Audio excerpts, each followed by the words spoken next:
What is up, guys? Ash and Jake from A&J Reacts here, and welcome to our 2022-2023 Team of the Year. Well, season's ended. Pretty exciting in many ways. A lot of, top performances by a lot of players, and it's really given us something to think about. For this video, naming our best 11 over all competitions across Europe, also in the World Cup as well. Yeah. Few performances to pick out, but, there could be a contrast in players here, but I think there will be quite a few, which we should agree on. Look, when it comes to it, these players have to be from the top 5 leagues. Yeah, top 5 leagues. And as much as I hate it and I don't consider them to be in a top 5 league, the French league still falls under that. Yeah. Also, what will also fall down onto it is, I think, World Cup and Champions League take precedence. Yeah. 100%. Then domestic. We'll look at leagues. Yeah, of course. And then obviously, I think individual performance needs to be considered, but also team accomplishments.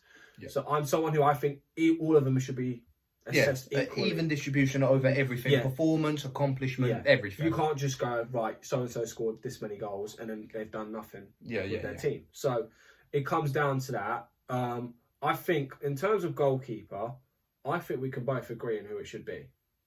Yeah, I think we're going to agree with this. Yeah, Thibaut Courtois. It's not a debate there. I think it's not. Don't look at the Real Madrid shirt.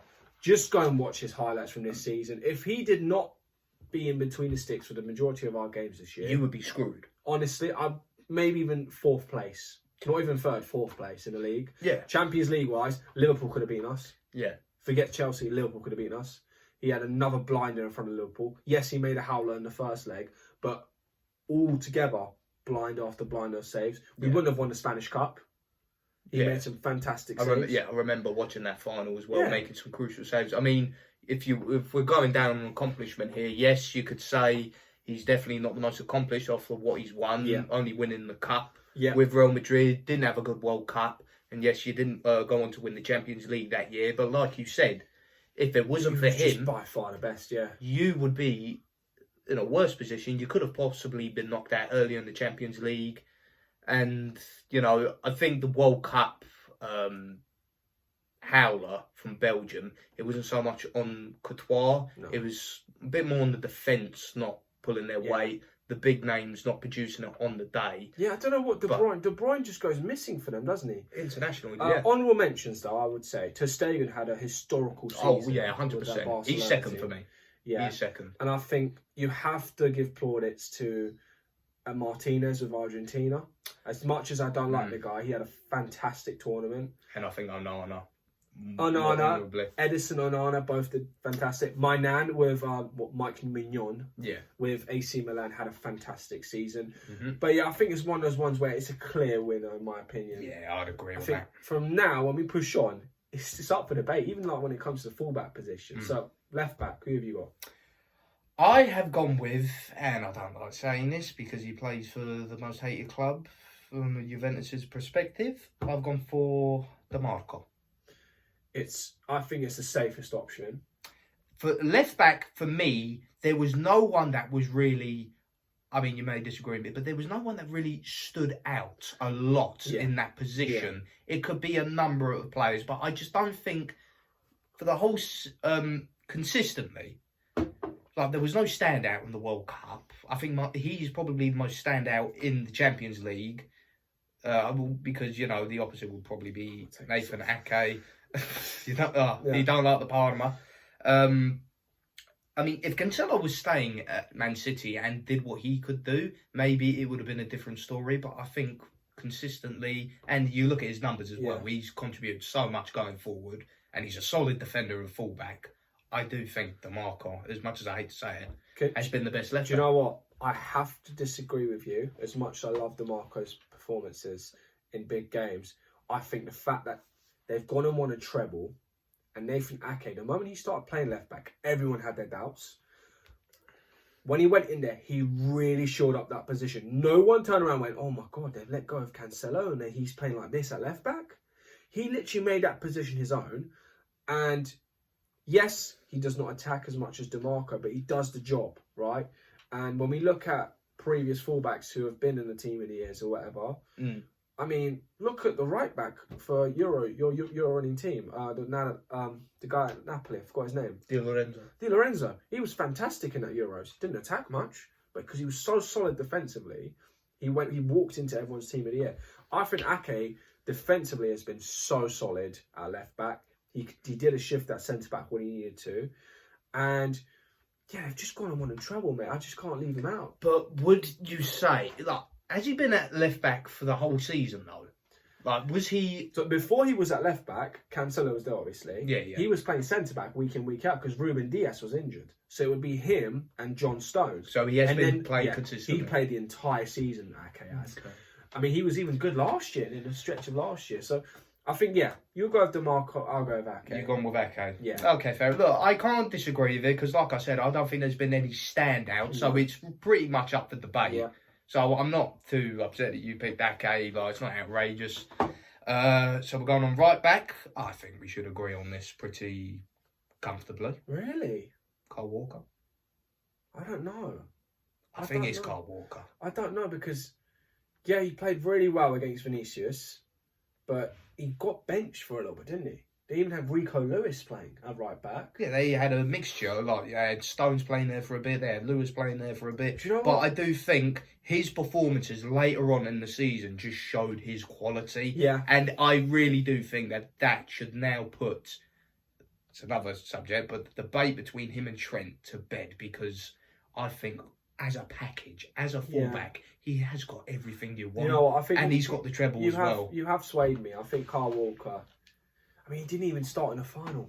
That's the thing. He didn't even start in the Champions League final. Yeah, but that was a shock. Do you know we were both like surprised at that. An honourable mention would be his teammate, Akanji, because when he played right back, he was fantastic. Maybe. I think it just needs to be thrown in there for what they've achieved this year. Kieran Trippier, at right back this year for Newcastle. Even when he played for England at right back, he was fantastic during the World Cup. That is a player that I've been calling for. That should be the right back for England because he always puts in solid performances. Southgate always starts him.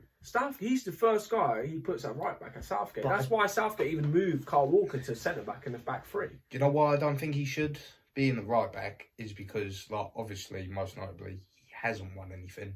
Whereas we're picking the best 11, you have to have some form of accomplishment, unless you got some absurd stats and then you didn't win a trophy and you were just unlucky. I can't really say that Trippier should be. I think he definitely deserves a mention. Yeah, he deserves a mention. Exactly. Him and Ben White had fantastic seasons, and playing the best league in the world, it does. You just have to throw that in there. You have to throw that in there. I mean, Di Lorenzo for Napoli, fantastic season Napoli had. He's got to be thrown in there as well. But I think Kyle Walker, just because no one managed to really suppress Vinicius at all. Yes, I know he scored a goal in the first leg. No one has managed to do what he's done against Vinicius this season. And Vinicius went up against Trent, Reece James. I mean, he even did it a bit against Akanji. Who else has he done it against? He's done it against Araujo, where everyone said, Araujo's pocketing Vinny. He went and destroyed Araujo in the Spanish Cup. So I think, Kyle Walker, I think you swayed me. I was initially going to go with Trippier, but I think you swayed me over for him. Okay, so let's go for centre-back pairing. We'll go with the first one. Who is the first name that springs to mind? Joe, I know that everyone's saying he plays CDM, but out of position, he played centre-back. If you watch how Man City play, whenever they lost position, John Stones dropped right next to Ruben Dias.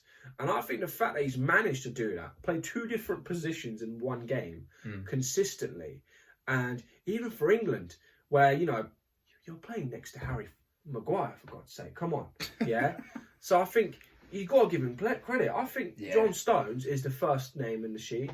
I agree, and I think the second, it's a sticky one because Argentina defended really well as a team majority of the time, but there was no outstanding standout. No. It was just a combination, I think, of everyone pulling their weight. Yeah, exactly. So I think there's that. You can't think of anyone. Second one for me. I would go. Let me finish my. Sorry. Oh, sorry. I'm going to go Eder Militao. Purely because. Really? Yes. Purely because every time I watch him, right, he's next to Carvajal, who's had a shocking season, right?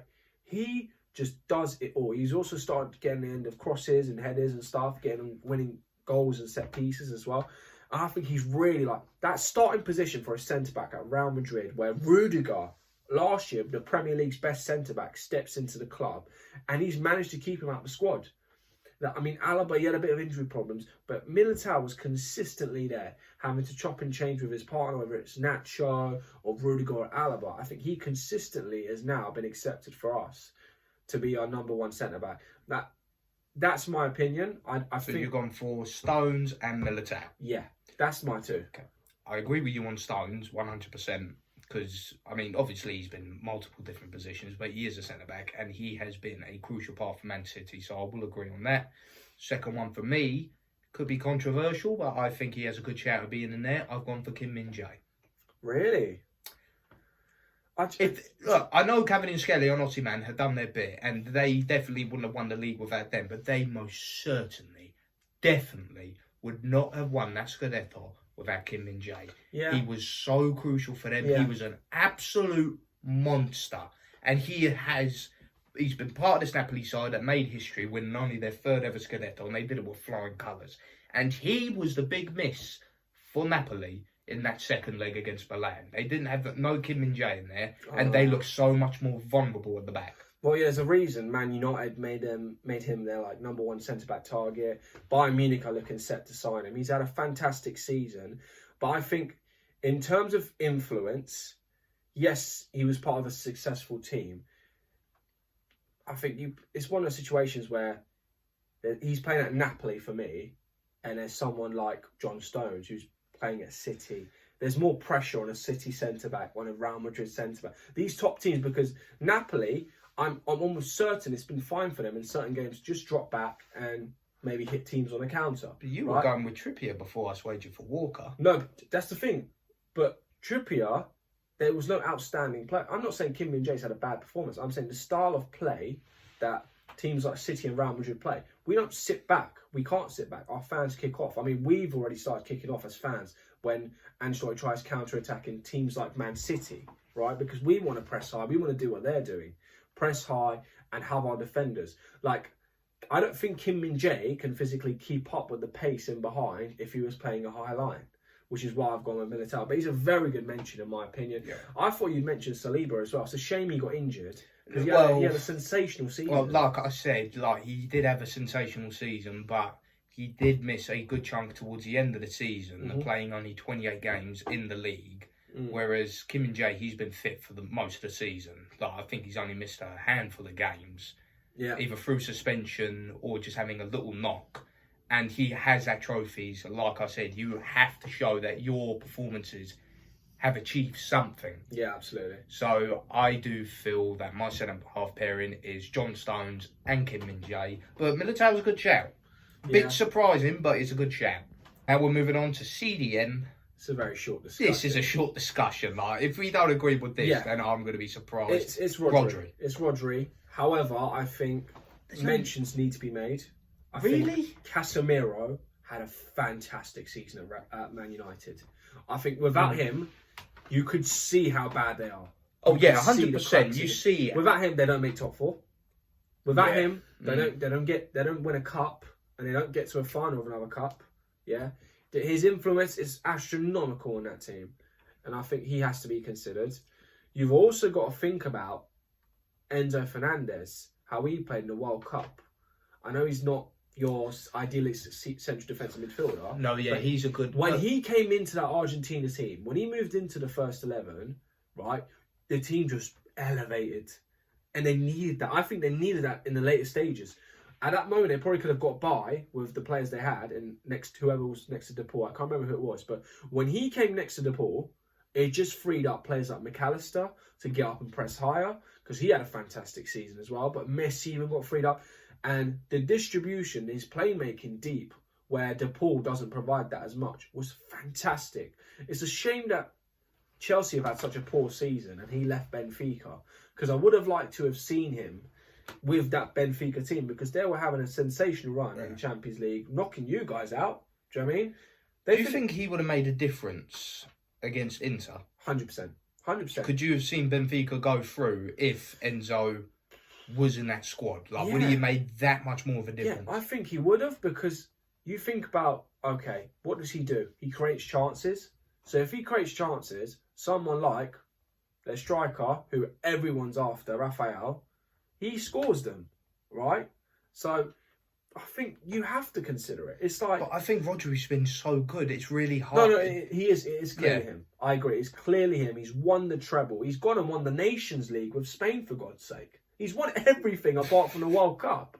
Do you know what I mean? He could potentially go on to win the Super Cup and the Club World Cup as well if you add down to this season, right? So that's really stepped it up another level this year, Yeah. and is definitely deserving of, being 100%, in that squad. 100%. And they probably could even be in a top ranking for the Ballon d'Or, I think.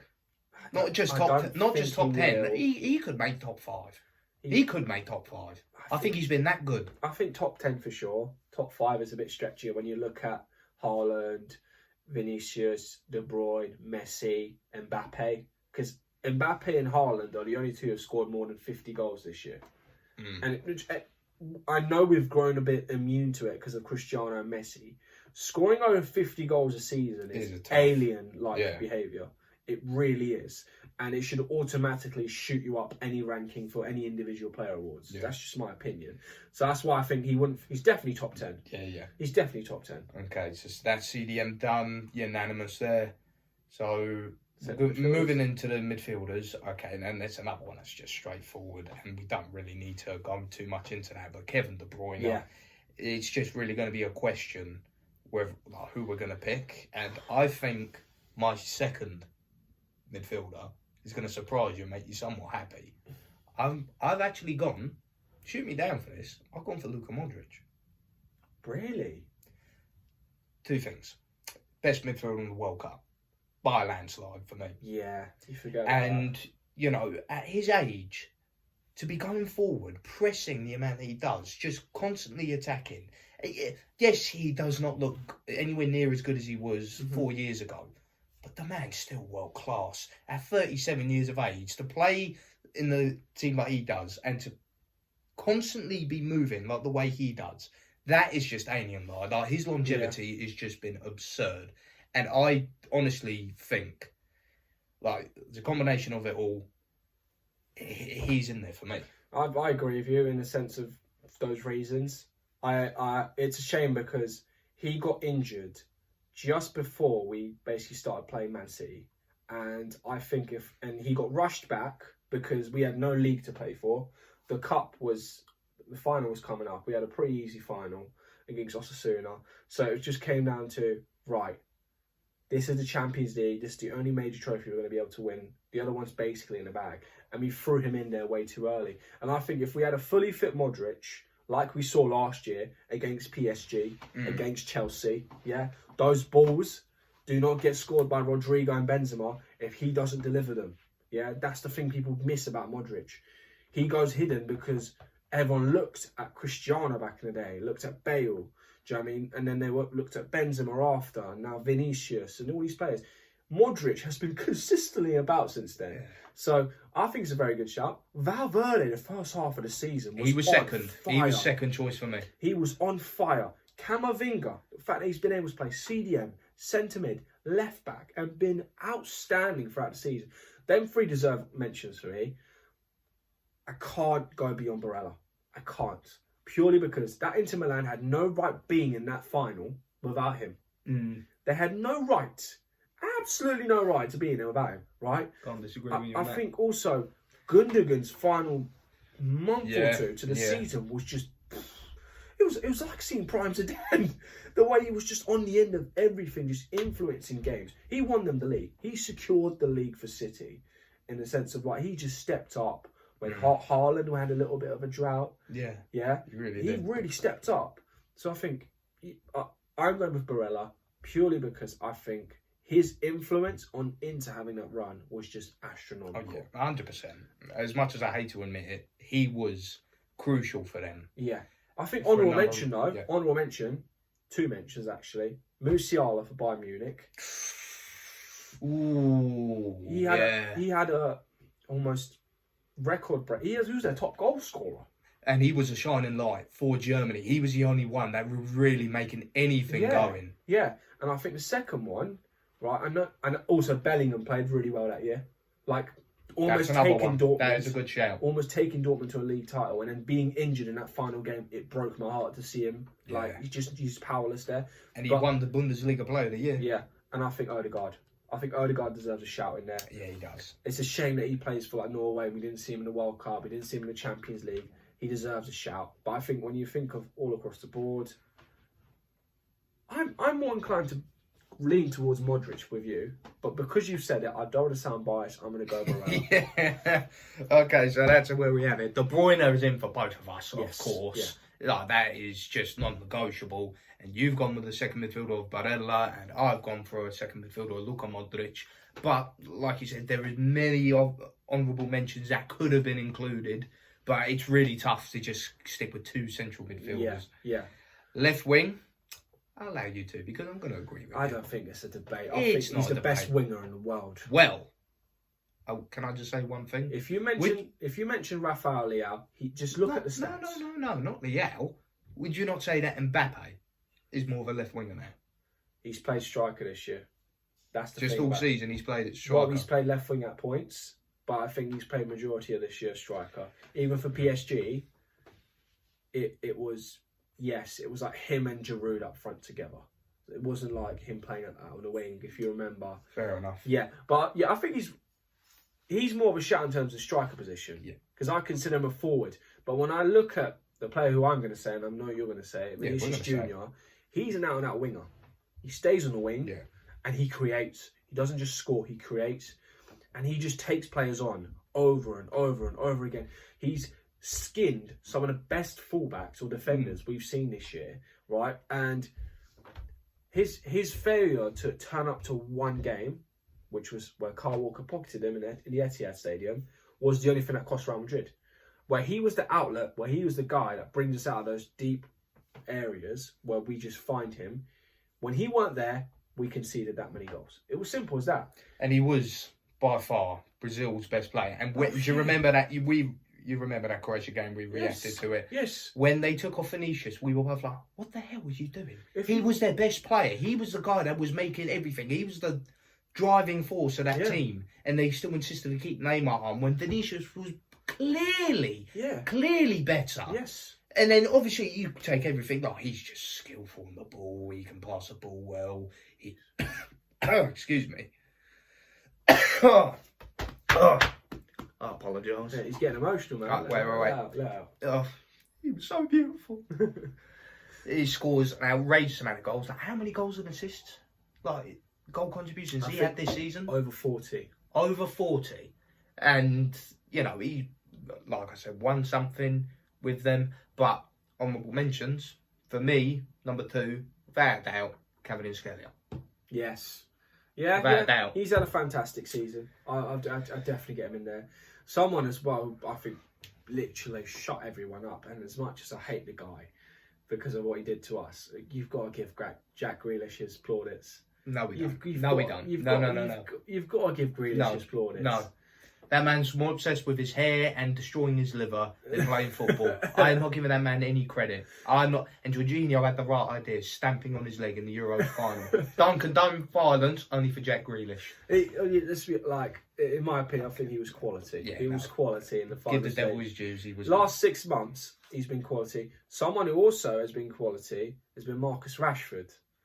And I will mention Saka, about Arsenal on the right as well, but Rashford deserves a shout.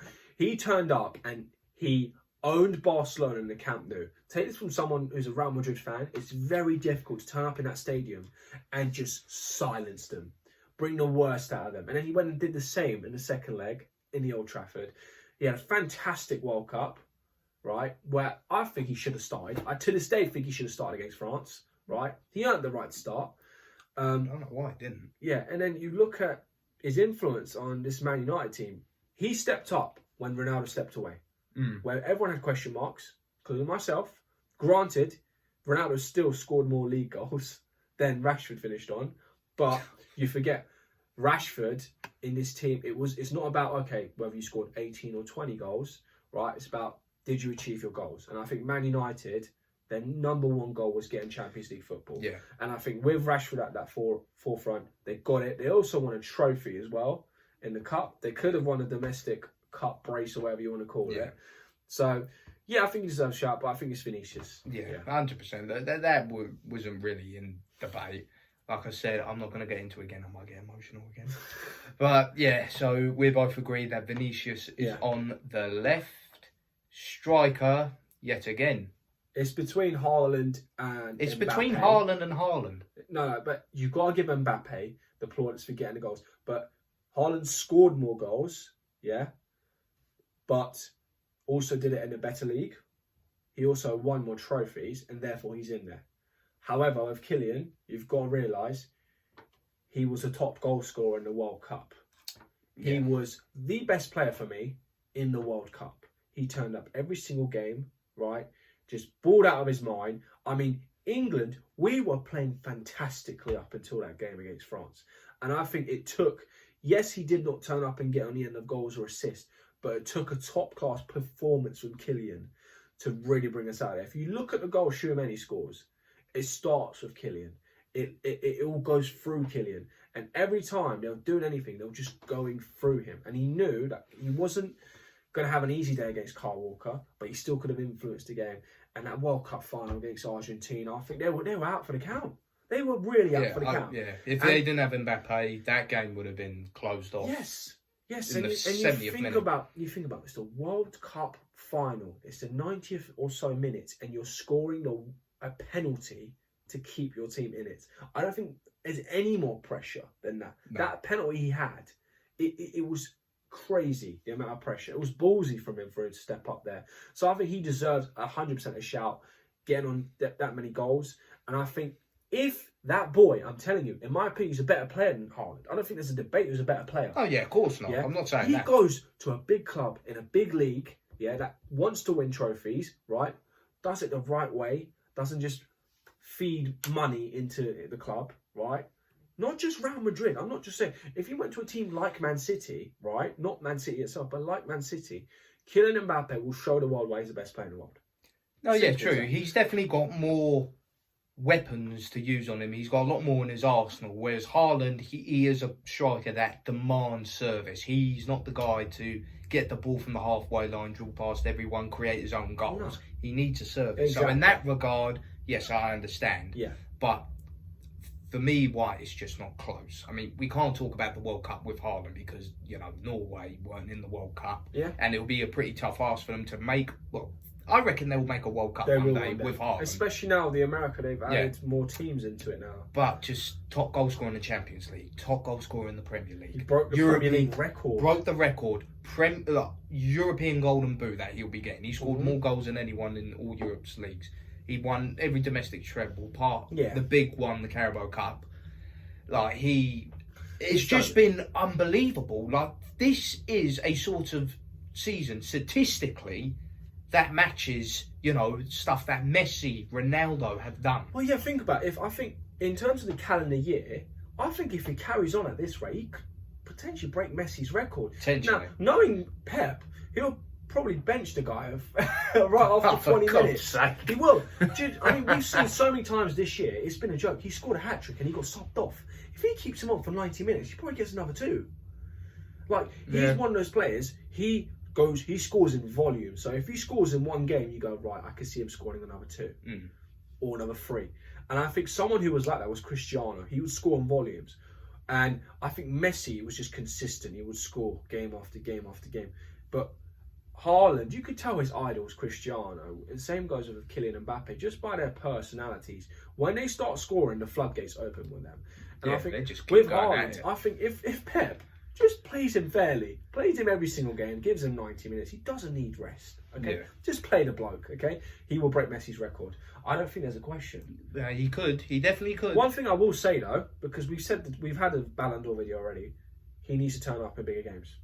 He needs to turn up in the Champions League. That's the only thing he needs to win. He needs to turn up against Real Madrid. He did nothing against Real Madrid. He did nothing in the semi-finals. Right? Rudiger, what a performance. But if you're the best player in the world, doesn't matter if it's Rudiger or Harry Maguire, you turn up and win the game for your team. Just simple as that. Do you know what I mean? It doesn't matter who you're against. If you're the best player in the world, yeah, it was just a bit odd. You included Maguire in that. I'm just saying, two extremes. Yeah, you could be the best centre back or the worst centre back. You turn up and you win the game because you're the best striker in the world. That's what Haaland has to do, in my opinion. And I think you look at that Champions League final. If Rodri doesn't score that, I think Man City could have lost that final. I think Inter could have taken something away. But well, we all know why they lost the final. Don't want to name names. Lukaku. Anyway, it's unanimous. Haaland at striker. Yes. Now, final position. Right wing. Right wing. Can I say mine first? Well, you want to say Messi? It is Messi.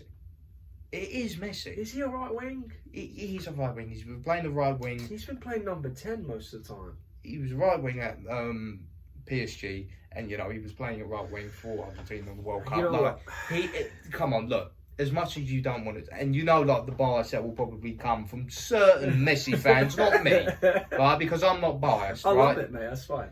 Well, You look at what he's accomplished. Like we went on about stats. Like, look, he won the World Cup. He won the league with PSG. Like, he's won things at club and country.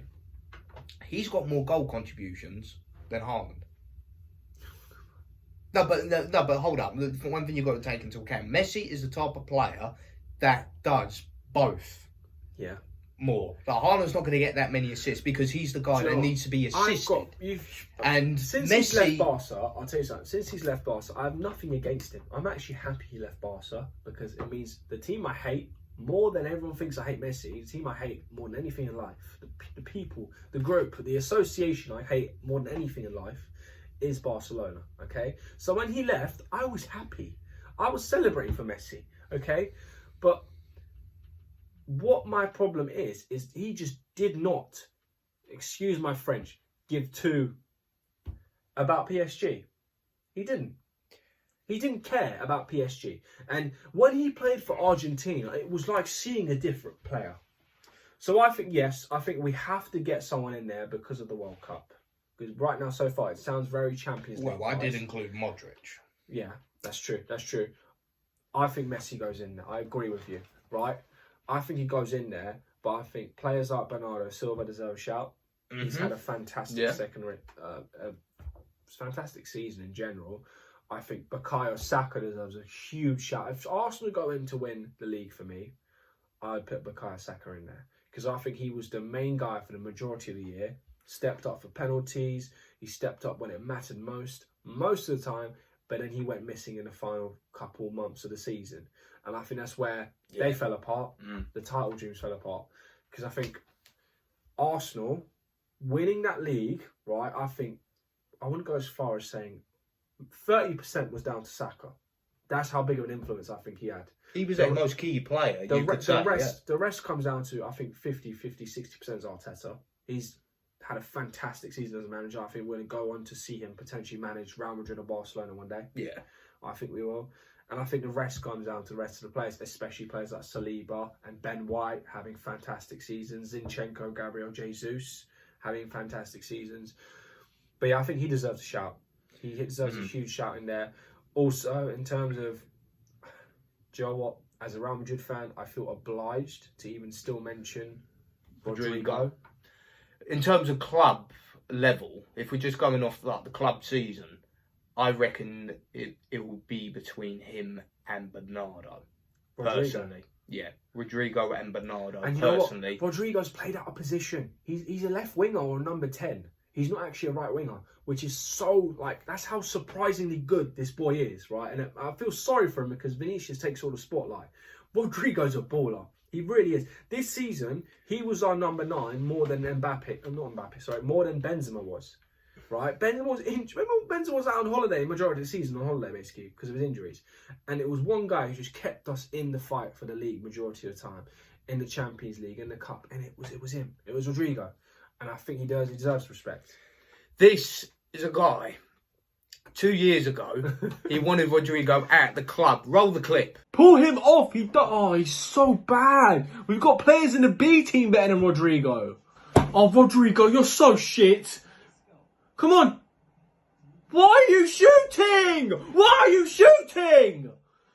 I'm mad enough to say it when I'm wrong. But at that moment, he was having one of the worst stints of his career. right? And And I'm that's as City a Real Madrid fan, I'm impatient. Every Real Madrid fan will tell you this. Why? We want success now, not tomorrow, not the day after tomorrow. They're Yeah? spoiled. We That's don't why. care about the success from yesterday either. We care about now. Win it again. We won the Champions League last year. What did you hear me say? I want to win it again. I want it back to back Yeah, again. you're bloody greedy, you Right. are. Because if you don't think like that as a club, you will never be the biggest club in the world. And that's why Real Madrid are the biggest club. We're so cutthroat. We're so hungry for winning. We have to win every single game. Simple as that. We Okay. have to win. Okay. Duly noted. Duly noted. They are greedy sods. I will say that thing. So, we're agreed. Yeah. Well, let's go on to, I'd say, our manager of the season then. We'll have a manager for this team. In Is it even a question? Really? Is it even a question? I have two huge honourable mentions for you. Are Number you one, Spalletti. You have to throw him in there. No one expected Napoli to win the league. No. No one expected him. And I think Spalletti deserves a huge, ginormous shout for what he's done. Mm-hmm. Number two, you've got to give the Argentina manager a shout. Yeah. I mean, the youngest ever manager to win the World Cup. How old is he? I don't know. 40s? Something like that, yeah. Yeah, but... You look at the previous Argentina teams you've had in the World Cup. Even the 2014 one, right? I don't think the 2014 one beats this team. This team, they fought. Every single player just fought and died for this manager. Some would say their nation, yes. But no other managers managed to bring this out of them. Like, the fighting spirit we associate with the Argentina teams back in the 80s, even the 90s, right? Yes, some would say it's the Maradona era. We have not seen that fighting spirit up until this World Cup. And if it weren't the fact that obviously I like Ronaldo more than Messi, right? I would have loved this about this Argentina team because historically speaking, I've loved some of Argentina's greatest players. Yeah. Tevez, you look at before that Redondo, someone who's a Real Madrid legend in my opinion. Even go back to Maradona, someone who I would love to watch live. I would have loved to watch him live. So I think, yes, Pep, he's won the treble, right? But when he signed Haaland, everyone said he has to win the Champions League or this season's a failure. Yeah, it would have been a failure, 100%. But he managed, and what does it for me, apart from the fact, you know, they won the treble, you look at like certain players in the team, like the rotation, taking risk of playing certain players in certain positions, like his tactical gameplay, like how he can just improve players and make players more versatile. Yeah. Like if you just really look at like the analysis of like what he does in games and what he does for the players, he is. This just goes to show why he is the best manager on the planet and one of the greatest of all time. And I do think at some point he will go down as the most accomplished coach. I'm inclined to agree with you. I think I want to see him try and win this again, win the treble again with City. But I think if he doesn't, I like to see him go and win it all again. Another treble in another country. I think it's the time that he should go. Do you not think it's time that he should go? No. Leave his legacy at Man City at the best possible point. You've won now the he's treble. at the point where he can try and get to what Zidane's done, winning it back to back, even getting a three-peat. They can do that. This is what I'm worried about him. This is why if Real Madrid does not get Kylian Mbappe, I don't think anyone stops the City team. I really don't, because even if this system doesn't work out, we saw halfway through the season, his system wasn't working. He went and switched it up, got rid of Cancelo, put players in different positions, bench Phil Foden, bench Riyad Mahrez, brought in Bernardo and Grealish, pushed up De Bruyne to play next to Haaland, and bam, they've gone and won the treble. Whereas where everyone's turned around and said Arsenal's bottled it, some people can equally turn around and go, wow, this City team have done something amazing in winning this league from that position, right? So now they're at that point. They're special. I mean, they're going to sign Gvardiol from Leipzig. Oh, they're in also. Wow, they're in for Declan Rice. So can they sign Declan Rice? Let's see. They've just signed Kovacic, right? So yes, they lost Gundogan. They've gone and signed someone just as good, in my opinion, just part of a shit Chelsea team, right? So they can potentially go and win it again. If Real Madrid do not sign a striker, they're winning this. I don't see Liverpool doing anything. They're in Europa League, so they're out of it. Man United, no. Arsenal, no. They need world class. Yeah, like players. as of right now, going into the season, like even though transfers nowhere near done, we still got a long time before everyone's finished their business. But as of right now, there's no one. I mean, you definitely have the potential to do it. 100%. I just don't think if you just have Hosselu as your starting striker will be enough. That's the If thing. you were to get a top, like, even if you got in Vlahovic, let's say, you got, in my opinion, the best midfielder on the planet.